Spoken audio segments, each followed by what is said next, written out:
Hey there, Heather, ho there, it's Jeff Cutter and welcome you to another Degrassiism.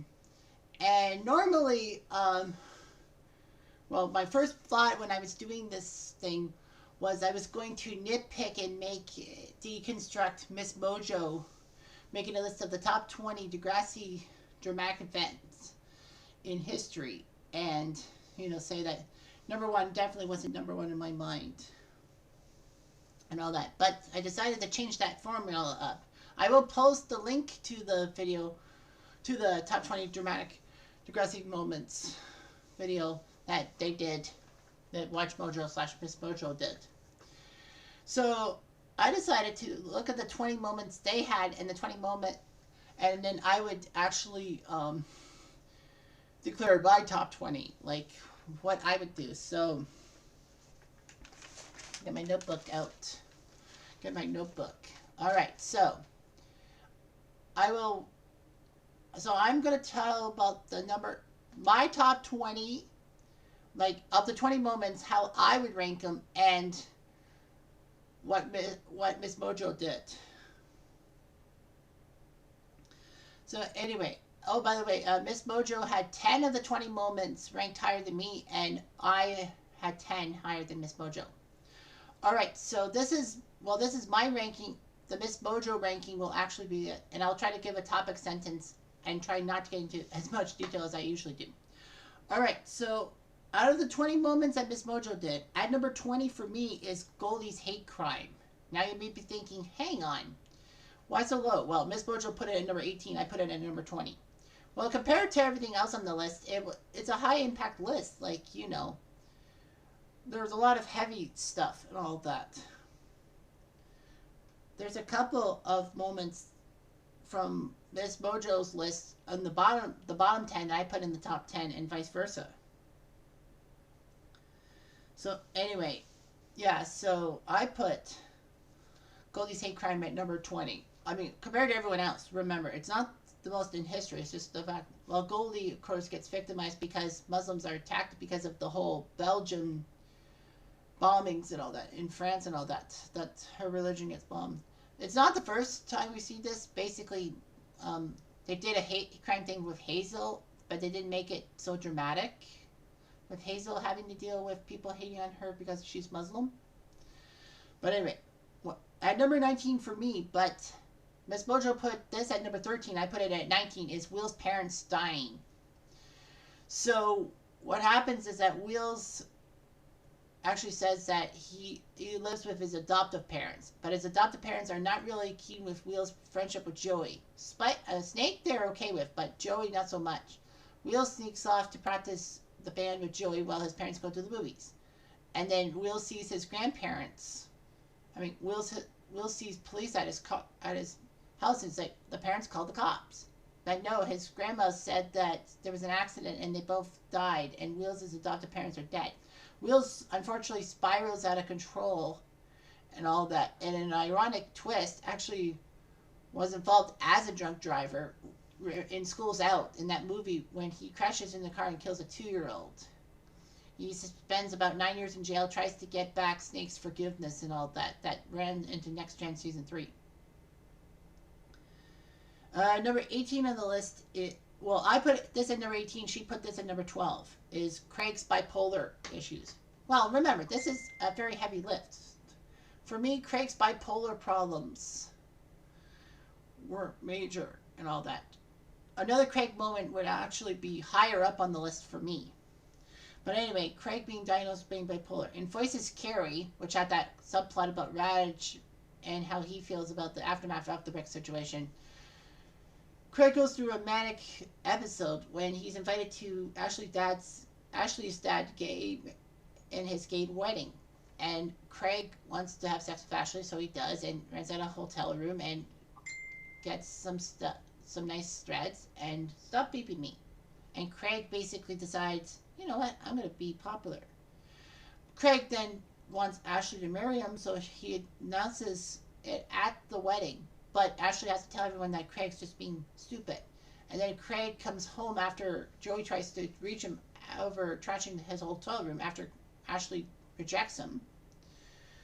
Craig goes to the hospital, diagnosed being bipolar, and all that. Snake finds this out because Snake says that, the apple doesn't fall from the tree, and, Craig's dad has issues. Of course, we'll get to Craig's dad sooner on the list. But anyway, yeah, Craig tries to deal with his bipolar issues for the rest of his career. And a lot of people said that Craig's bipolar issues actually came out when he saw Jimmy's body after Rick shoots him. But it might have been triggered. Anywho, number 17 for me, but MsMojo put this at number 16, so we were close, is Claire's cancer. To me, I think Claire's cancer was huge and all of that, but it seemed a little unrealistic somehow. But anyway, yeah, Claire has a lump on her back and it's sarcoma, so she kind of has cancer and has to go through treatments and all that. Thankfully, she beats it. Her hair falls out, but then she gets it back, and then she ends up being impregnated by Eli, and Claire's like, that's weird, I have cancer, I shouldn't have a kid and all that. Because some women with cancer can't have kids, like they lose the ability to have kids, but Claire didn't. Unfortunately, Claire miscarries and the baby's dead. It was going to be a boy named Adam in tribute to Drew's brother, because Claire thought that Drew was the daddy. Nope, it was Eli. Claire, of course, after cancer and after finding out that Pill spied on her and all that, smashes up the cameras, gets Pill's wrath, but Claire deserved it.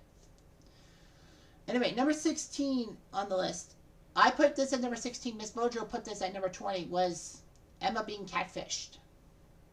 This was the first major storyline in Degrassi Next Gen history. The newer version of Degrassi. No DH or DGH, JH, meaning Degrassi Junior High or Degrassi High.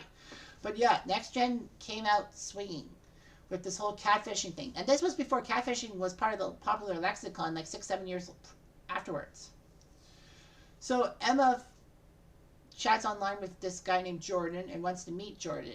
Manny, JT, and Toby have their reservations about it, but Emma says she's going to go for it, and then finds out that Jordan is a middle-aged man looking to take advantage of Emma. Fortunately for Emma, everyone helps get her out of trouble. And Spike tells Emma, you can tell me anything that's bothering you. Unfortunately, though, they have to intervene in Emma's life every so often. And Emma's internalization problems was the character flaw we all thought. Like, yeah, she was a cause girl and she caused little trouble, but Emma basically was, all that. Number 15, I put this at number 15. MsMojo puts it at number 19, is Marco coming out of the closet. This was huge. This was the first major Degrassi moment about being gay. I mean, yeah, Snake's brother comes out as being gay, but still, I mean, a character like Marco. And the funny thing is, it got Adamo Ruggiero, who played Marco, to come out himself.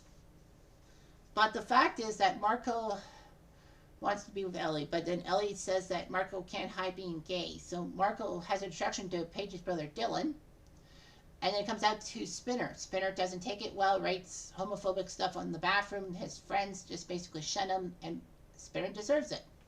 But with time and insight, Spinner becomes better understanding and helps Marco with Dylan, and it was great. All that, but I can understand Spinner's problem is because Spinner thought, I think to me, Spinner thought that Marco coming out of the closet wasn't the thing.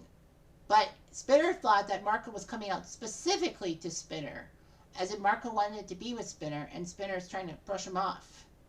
Spinner is so homophobic at one time that he's choking on something, and Marco wants to put the Heimlich on him, but Spinner runs away thinking that it's a gay move. No, it's not. And number 14 for me and number 15 for MsMojo is Darcy being roofied. This was huge. This was part of the best season premiere of all time for me in season 7, because both the subplot and the main plot made a whole lot of sense. My apologies to season 2, Craig's issues and season 4 Paige's issues, which are on this list, and I haven't mentioned yet. But Darcy being roofied was huge, because Darcy and Peter were dating, finally getting acceptance. Well, not from Darcy's parents, who don't like Peter, I guess because Peter did share Darcy's pictures online. But Darcy wants to make it work with Peter, and then she thinks she has sex with Peter, but then she finds out that someone's been roofing her drinks, and someone took advantage of her. Darcy feels violated. She gets kicked out of the Christian club. She just doesn't know what to do. of herself. She actually tries to slit her wrist in the shower. Thankfully, Manny saves her from trouble. And then after Darcy accuses Snake of stuff, sending Snake to into a spiral, Darcy wants to jump off the roof, but Manny saves her butt and tells Darcy, you have to tell everyone what really happened. So Darcy goes through the 40s and says that Snake didn't do anything to her. She was just worrying about her rape and all that. And, of course, Snake doesn't come back because he needs to have the investigation clear him, which he does. Fantastic. So anyway, Snake gets his job back, luckily. And Darcy goes to Brad camp and finally comes out with her anger towards her accused, which she would never know. Number 13 for me, but number 9 for MsMojo was Jane's molestation. Now, it's not to say that Jane's molestation storyline was not very good. It's just the fact that I'm doing this based on how dramatic it is. I hope you understand. But the simple fact is that, yeah, Jane being molested and having her family not really trust herself. I mean, Jane has to deal with Lucas, her brother, not being a good father to Isabella. And Lucas accuses Jane of some shit, which is stupid. And then all of a sudden, after the pieces fall together and Lucas realizes what Jane went through with her father sexually molesting her before he left. I guess he left because he figured that he was going to get caught. Lucas realizes that his dad's close to Isabella and that the cycle could continue. So he basically tells his father to get out of his life. We don't want you there. And then they go to family therapy. Lucas admits his faults, but Jane gives him a pass saying that you're here now. And we were just kids when this happened. And then Lucas vanishes off the earth. No mention from Mia at all. Well, if Lucas has become a better father to Isabella, then he should be. I wish he was. Number 12 on the list for me, but number 7 for MsMojo is Paige's rape. Same thing. It's not for a lack of trying. It's just basically, I think that there's a lot of more dramatic stuff than that. Paige goes through a multi-season arc with us. Season 2, she's raped at a party by Dean from Bordel. And she tries to keep it secret, but her friends help her out, and Miss Sauvé as well. Paige writes a song about being deflowered, I guess you will, and at a song competition, wins it. This was season 2's song competition, and then all of a sudden, she feels great. She gets Dean's revenge on Dean in a sense. But then season 4, she gets her rape trial put on hold in the season 4 season premiere. And she gets grilled by Dean's lawyer, but says it pretty much all that. The judge agrees that Paige was strong in her testimony, but says that lack of evidence means that Paige can't get her answers. Even Dean's lawyer looked shocked.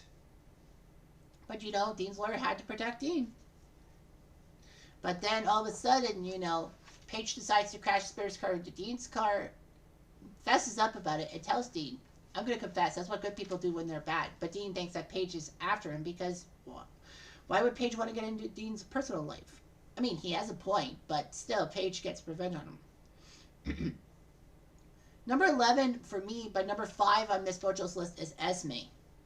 Yes, I know about Esme's bipolar problem, probably having bipolar, and she was improperly diagnosed after Degrassi went off the air.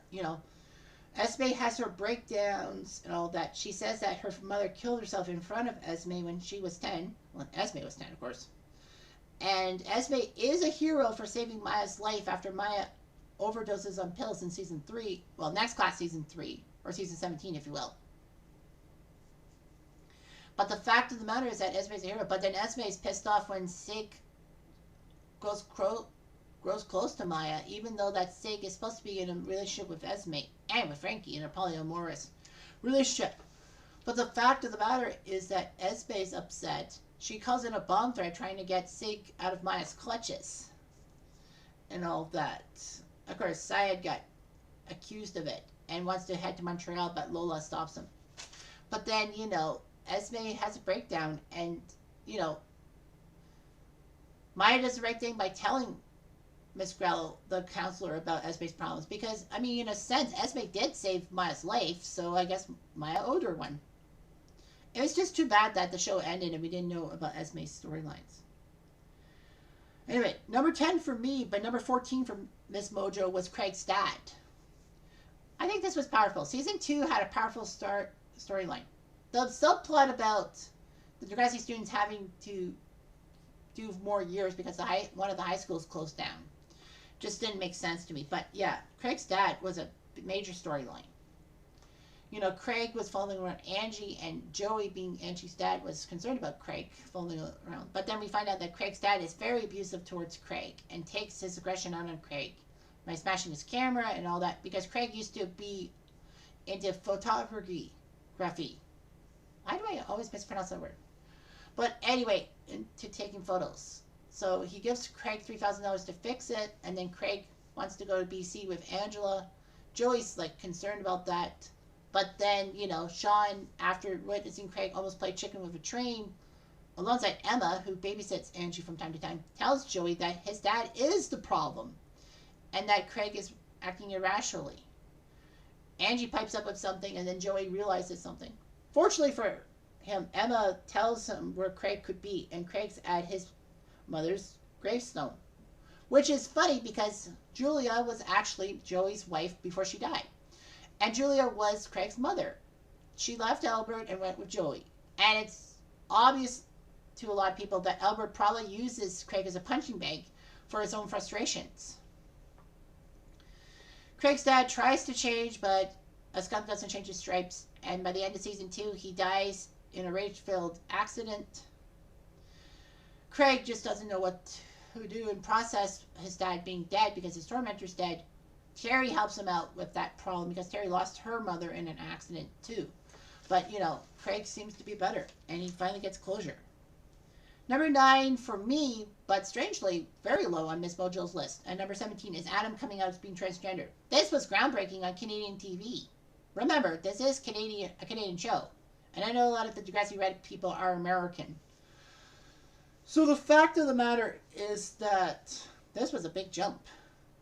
But yeah, Adam being transgender, because he comes to a new school. His mom is not too pleased with him, wants Adam to be Gracie. But there's, of course, underlying thoughts with Audra. Of course, Audra would be hated on a lot in the later seasons. But the simple fact was that, I think Audra was trying to do it so that she could please her parents, because she doesn't know how they would have reacted to Audra having a transgendered kid. So logically, Adam goes through a lot of growing pains and all that, people pressuring him to do things. As Bianca being a bitch. Why would Drew want to date Bianca, who was being catty towards Adam a couple years prior? And then, he finds a good friend group with Eli and Claire, who really think he's cool.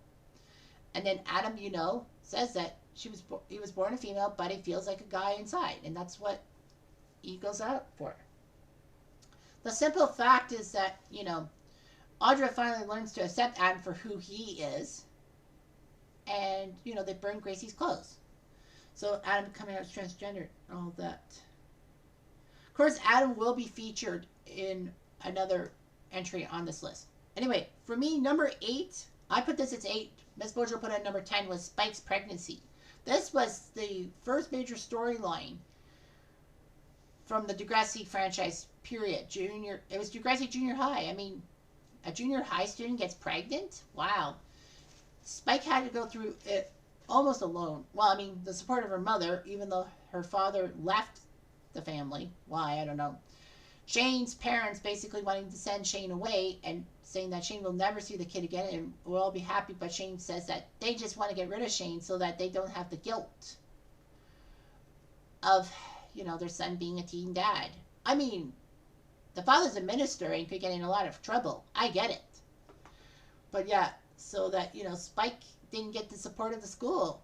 Mr. Lawrence kicked her out of school because the parents created a fuss saying that, it was Spike's pregnancy would be glorifying this and that their kids are going to get pregnant. No, I think the girls would have known the trials and tribulations of being a teen mom and probably avoid being pregnant whatsoever as a teen mom. Like, maybe wait till their mid-20s.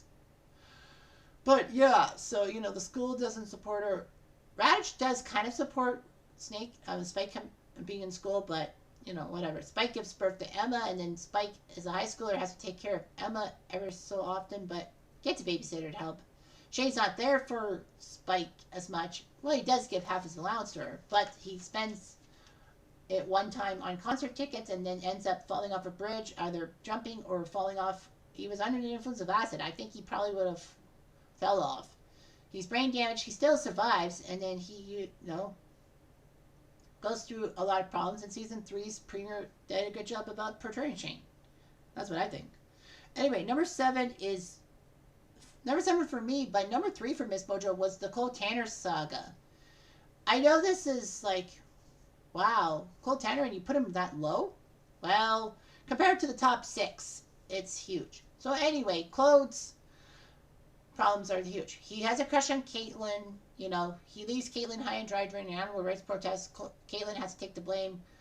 I just wish that Caitlyn had turned it around on Claude and put him in jail or something like that, in trouble. Claude had parents that didn't like each other and didn't want Claude in the first place. So Claude decides, after being rejected by Caitlyn too many times, to take a gun to the school to off himself. And he does. And yeah, with the way sound technology is nowadays, you can hear the muffled shot of him shooting himself during that Wallfish English class thing. And then, Snake needs to use the washroom and then finds Claude's gruesome body and tells Radich, who's the vice principal of Degrassi High, not principal. And, they investigate, and Snake goes through some PTSD and all that, understandable. And then, Snake shakes when he talks to Eli about it because, the whole Cam situation, which is on this list, obviously, and in a very good position.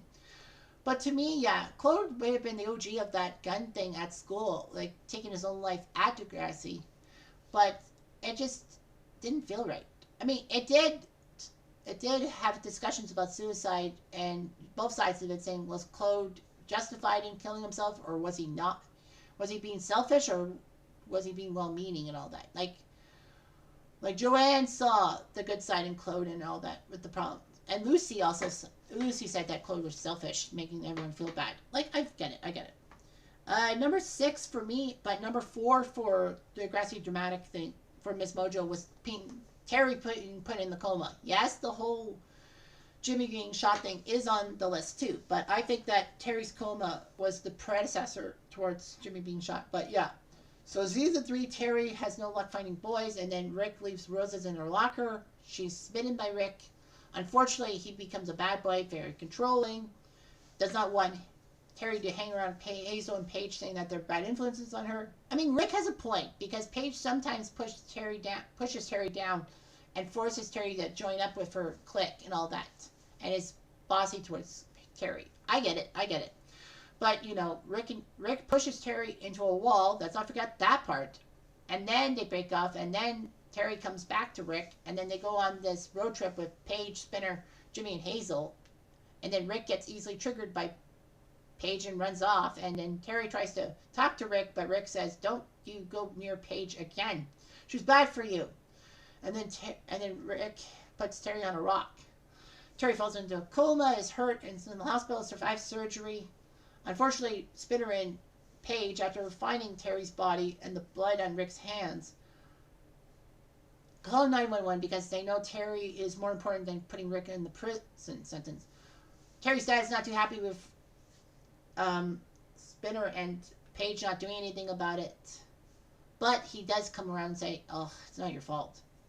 But anyway, Terry's put in a coma, and then we don't find out about Terry till a throwaway line in season 4, in a deleted scene no less. But I'll talk about that later. Number 5 to me, but number 6 to MsMojo, was Adam's death. I rate this over. Adam was a great character for transgender people the past few seasons, and then season 13, they decided to do this storyline to talk about texting and driving and the dangers of it, but they killed Adam off on that. It pissed off a lot of fans because they just basically bury your gays trope, as they did for, what was it, Pretty Little Liars? The bury your gays trope. But the fact of the matter is that, Adam died by texting and driving. I mean, Adam could have been written off the show in a variety of ways, but no, it just didn't happen that way. Of course, Adam was a central figure, and everyone loved Adam as a character on Degrassi and all that. But, of course, the simple fact is that, the actress wanted to leave the show. Fine, but, texting and driving. Adam, of course, dies, and Becky feeling guilty about things. Imogen wants to tell Becky about her and Adam, but then decides to drop it, saying that, it's not worth losing the friendship with Becky. And then, Imogen and Fiona were a great pairing. Yeah, that was just shocking. Number 4 for me, but number 11 for MsMojo. I'm surprised MsMojo put it this low, but I put it number 4 is Manny's pregnancy and abortion. Now you're thinking, how's that very dramatic, Jeff? It was groundbreaking. It was huge. It was the talk about abortion. It wasn't the first time in Degrassi lore, because Degrassi High, the first episode in the Degrassi High series, had Erica, or was it Heather? I can't remember. I think it was Erica being pregnant and then getting an abortion and all that. Yeah, like it wasn't the first time in Degrassi, but this was huge. It was so huge that the US, you guys, if you're American, you didn't have this for 2 years. You actually had to have a bootleg copy of this episode. And when Cassie Steele, aka Manny, put this as a actor's pick, then you had to show it. But yeah, it was huge. It goes further with the whole abortion thing than Erica's thing in Degrassi High. It just says that, how, she is being blamed for why she got pregnant in the first place. Craig being kind of scot-free, except for Ashley blurting it out. But, like, Ashley ruined Manny in a sense. But Ashley wanted to ruin Craig. I mean, she had the right. And everyone's upset that Ashley took Craig back. I guess Ashley just was so enamored with Craig. Ashley and Craig should never have gotten back together in season 3. That's not an unpopular opinion. It's a popular opinion. So I can't do a see-do about that. But the fact of the matter is that, Manny gets ostracized by a lot of people. Emma says that she should carry the baby and then put it up for adoption. Because, Emma was nearly aborted and all that. The issue with abortion, very hot towards Emma. And, cause girl Emma and all that. And then, Manny decides to get the abortion with her mom's blessing. And Craig's not too happy with it. And Emma tells Craig that Craig has a right to be mad. And she agrees with Craig. She should not give up the baby. But she's Emma's friend. And if it was a stranger, she would be furious. It's her body and her right to choose. And everyone was shocked because Emma was very anti-abortion. But she's protecting Manny's right to abortion. But of course, a lot of things go in my head saying that, maybe Emma was, trying to keep Manny as a friend because, Manny and Emma had the break-off in season 3 as friends. And maybe Emma wanted to keep Manny as a friend for her own benefits and wanted to sink down to Manny's level. But I also believe that it's possible Spike might have said something to Emma. Remember, Manny talked to Spike about being pregnant, being a teen mom and all that. Spike says that, I think your parents might be supportive. Mine were. And Manny's like, no, because my cousin was shipped to the Philippines in the convent. Fortunately, though, Manny's dad doesn't know about the abortion. And Manny's mom protects it from them. But Manny goes through the abortion and all that. Number 3 for me, but number 1 for MsMojo was JT being stabbed. Now, don't get me wrong. I liked the JT stabbing thing. And it did bring a lot of character development. But it wasn't as dramatic as number 1 was. Or even number 2. To me, JT being stabbed was a major event. Season 6, JT dates Mia, who has Isabella, the 2-year-old, and Manny, and Liberty's a little jealous.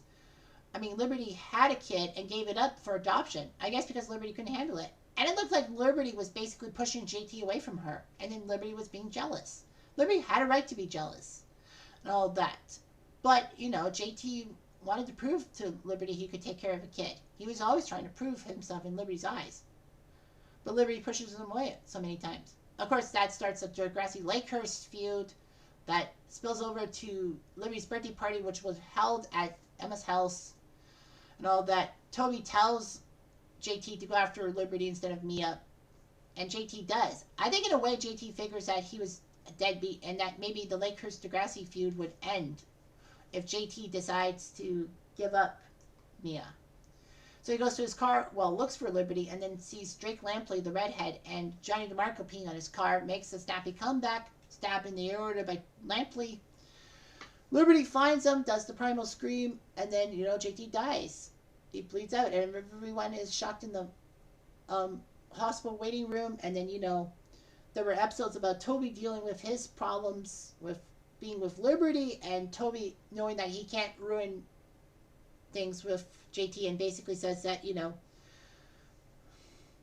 JT was looking for Liberty and all that. Also to note is that this whole Emma thing, like, it's like Emma should not have had any involvement in the JT stabbing thing because of Emma's actions in If You Leave. But Emma was justified because this happened steps from her house at a party that should not have been thrown.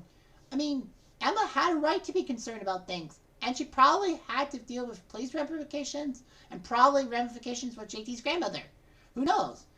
And then, Manny, who was living with Emma at the time, moved back home because of this. They wanted Manny to live at home and all that. And Emma's upset that Manny's probably trying to leave her. And Emma has the problems with Manny and being, a clingy friend and all that. That kind of involves the Rick Murray situation. So she starts this whole Lakehurst thing, ruins the cheerleading competition. Snake gets mad at her. Emma says, I'm just pissed everyone's moving on. But everyone knows about the JT offense. I kind of got upset because Emma, unlike the Rick situation, actually does come out and talk about the issues and all that. She doesn't internalize it this time. And people get mad at her. But people said they were just being gentle with her. Fair enough. And they tell Emma to learn about the power of friendship with Manny. That kind of got Emma into the cling on to Manny as a friend no matter what.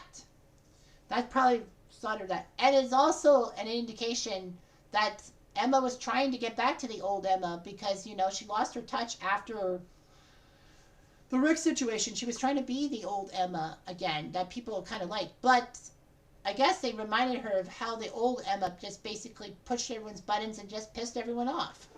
So that's why Emma became more of a ditz. That's just how I feel.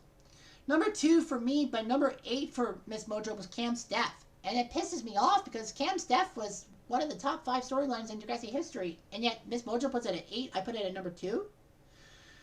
But yeah, Cam's death was huge because of the massive ramifications seasons afterwards. The Rick situation didn't really hurt people for seasons afterwards. It wasn't talked about much past season 4. But the simple fact was that, when I talk about it being number 1, obviously you would think it's number 1 because I spend so many videos on the Rick Murray situation. It's not even funny. But the fact of the matter is that, Cam was bubbly. He was a hockey playing prodigy coming from Casing, which is in Northern Ontario, 10 hours away from Toronto, with the Toronto Ice Hounds. And, he's being pressured to perform by Dallas. And he has this love for Maya, but Maya's with Sig. A weird love triangle. Sig pushes Cam's buttons and probably thinks he's won Maya because he's just made Cam unhinged. Which isn't completely true. But anyway, Cam wants to give back Maya's stuffed doll, Hoot, but then runs into Sig, who basically says, stay out of Maya's life forever. Cam takes that literally and decides to kill himself by what means we don't know. He could have hung himself, he could have slashed himself with a skate, or, as I said in a racing sequel, maybe he drank garden chemicals. And then maybe he cut himself. It doesn't mean that he drank the garden chemicals and died by that. He could have drank garden chemicals and then under the influence just slash himself. I know I should not give this throat slash gesture and all that, but, that's how it is.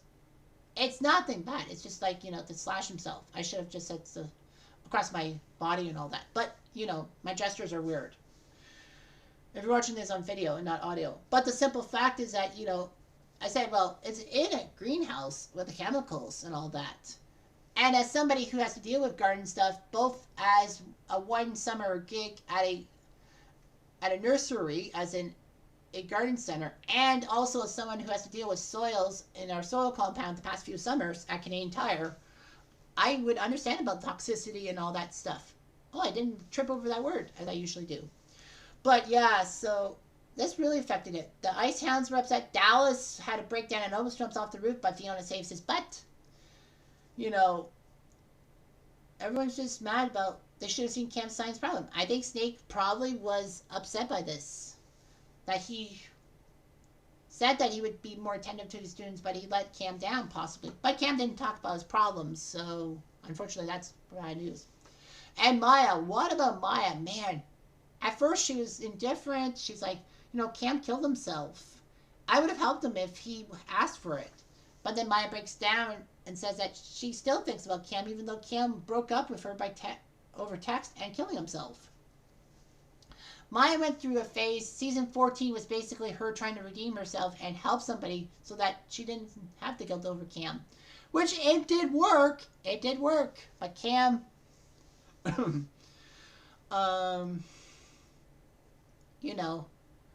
affected her.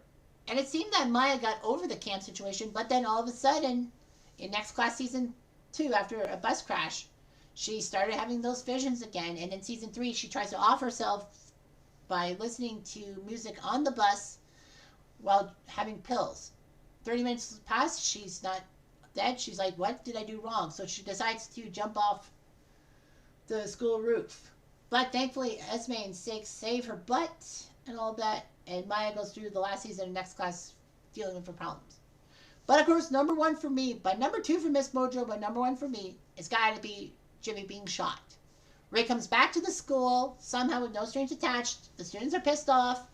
Raj tries to pass off the information in a deleted scene saying that Terry's not at the school anymore. He can't comment on her affairs, and that Rick doesn't have a criminal charge, so what can he do? Raj could have easily not let Rick back. It was legal. But no, he just had to be a prick. Emma basically sticks her nose into the situation because she wants to be the cause girl with domestic violence and all that. But unfortunately, the students take her order-driven cause as a reason to beat up Rick and beat the tar out of him. Emma realizes that, changes her tone, but unfortunately, she gets everyone pissed off at her. She then tells Rick he should leave school. Rick says no. Rick gets constantly bullied. Times 10 still happens. That episode's just humongous with Rick going through a lot of problems. Being put in a dumpster, spray painting his tormentor scars, being forced to be with Jimmy on the Quiz Bowl team, trying to talk to Raj about the situation, Raj shooting him off. Spitter, Jay, and Alex setting up the paint and feathers to destroy Rick once and for all, which leads Rick into bringing a gun to school, even though Emma also pissed off. Jimmy decides to bring the gun to school, but he goes after Paige first. Paige fortunately doesn't see the gun, and tells Rick everything was childish. Rick decides to put the gun back in his backpack, put it in his locker later on, and then once he cleans himself up, Spinner and Jay trick Rick into thinking Jimmy did it. Then Rick tells Jimmy these things and then shoots Jimmy. Of course, as I always say, if he wanted to kill Jimmy, he would have shot him in the head. Boom, game over. But he shot him in the spine, and he did have his head turned. Of course, Rick then finds Emma conveniently and wants to destroy her, but Sean saves Emma's life by getting Rick's gun and accidentally shooting him in the stomach. And then everyone had the massive fallout. Degrassi had a fallout. They had the zero tolerance policy, which seemed to only last one season because if it was still there, Peter would have been expelled for good because of his whole thing with Manny. Students felt bad. Jimmy was upset being in a wheelchair. Spitter had the massive guilt, but he never told anyone until Jimmy came back to the school 3 months later. And, Spitter is wrought with guilt. And yeah, Jimmy was right. Spitter was probably just trying to alleviate his guilt. But at least Spitter had the right thing to tell Jimmy these things. Their friendship would be broken off by the end of season 5. It was back on. Spitter and Jay got expelled. Alex should have been expelled, but they didn't. But Spitter and Jay didn't finger Alex because, they didn't have any. She didn't have anything to do with the exchange in the bathroom that saw Rick have a gun and shoot Jimmy. Sean left after his PTSD issues were too much, leaving Ellie high and dry. Emma, her issues with her taking a while to trying to get back to the way she was, but she seems so melancholy and zombie Emma phase. And of course, Radich screwed up, and he was canned. He was reassigned. I think the school board didn't really want to fire him because they would probably have admitted their own problems too. The system turns round and round. So yeah, and of course Rick's in hell where he belongs, and he should never be sympathized because he brought a gun to the school. He could have Tannered himself and got sympathy, but he didn't. So anyway, I've wasted 40 minutes of your time. I'm Jeff Diamond. I do.